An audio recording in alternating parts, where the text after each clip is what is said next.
যদি একসাথে দুজনকেই ভালোবেসে ফেলেন তাহলে দ্বিতীয় জনকে বেছে নিন, কারণ যদি প্রথম জনকে সত্যিই ভালোবাসতেন তাহলে দ্বিতীয় জনের কখনো প্রেমে পড়তেন না।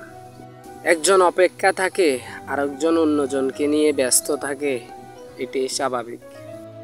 কেউ একজন থাকাটা খুবই প্রয়োজন, যাকে মন খুলে সব কিছু বলা যায়। জীবনে এমন কাউকে ভালোবাসো যে তোমাকে ভালোবাসতে না পারলেও সম্মান করবে। বিশ্বাসের মর্যাদা যদি না রাখতে পারো তাহলে কাউকে বিশ্বাসের আশ্বাস দিও না। যখন তুমি প্রেমে পড়বে তখন আর তোমাকে ঘুমাতে ইচ্ছা করবে না, কারণ তখন তোমার বাস্তব জীবন স্বপ্নের চেয়ে আনন্দময় হবে। শূন্যস্থান যেমন সঠিক সংখ্যা ছাড়া পূর্ণ হয় না, ঠিক তেমনই সঠিক মানুষ ছাড়া জীবনে ভালো থাকা যায় না।